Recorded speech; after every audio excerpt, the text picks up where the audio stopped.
My name is Parker King, and I am a mechanical engineering student who's also getting a CS minor. So I worked on a project to create an animatronic cougar for the Theater and Media Arts department here at BYU.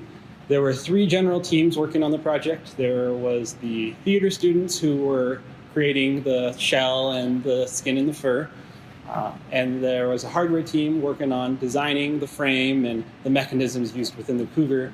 And then I was on the software team, which was in charge mostly for creating the software used to control the mechanisms that the hardware team came up with.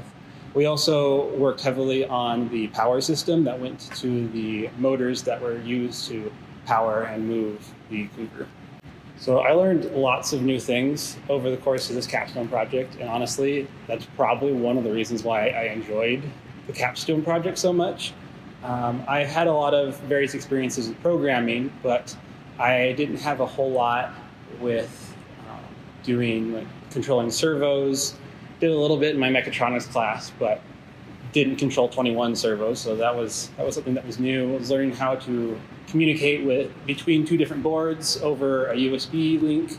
I learned a lot about the Linux architecture and how to use it, how to do SSH to get to another computer, how to use Python. That was actually one of the things I learned in this project. And then just some of the various things in Python, some of the modules that were available. So there's a lot of things that I learned that even expanded on the programming knowledge that I had before. So I think one of the biggest challenges that my team had was in determining what exactly to do for our project. Since we had just a general idea given to us at the beginning, we had to do a lot to figure out what exactly it was that we were making. We knew we were going to make an animatronic cougar, but what was it going to do? What features was it going to have? What programming language we were going to use? What computer and boards to control the servos we were going to use, and all these different things. So we had to spend a lot of time thinking about that, which took us a lot longer than we had anticipated. And we came to a good conclusion, but it would have been nice if we had had a little bit more experience beforehand to come on to certain conclusions faster so we could get to work earlier. But with that even being said, for a while we were hoping to do one thing. We were wanting to create pre-programmed sequences that could be triggered, and we wanted to make a way for the puppeteers who'd be using it later to record some of those sequences. And we thought it wouldn't take too long, but as we were talking more about it, we realized that it was going to take a lot longer than we'd anticipated. And so we cut the scope of our project down, I'd say by even more than half. And we're still kind of hard-pressed near the end of our time here.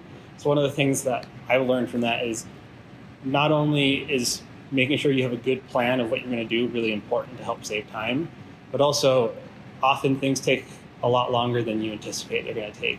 So try to make sure that whatever it is that you are planning, you have the right amount of time to do it, and probably give yourself more time than you think you're going to need.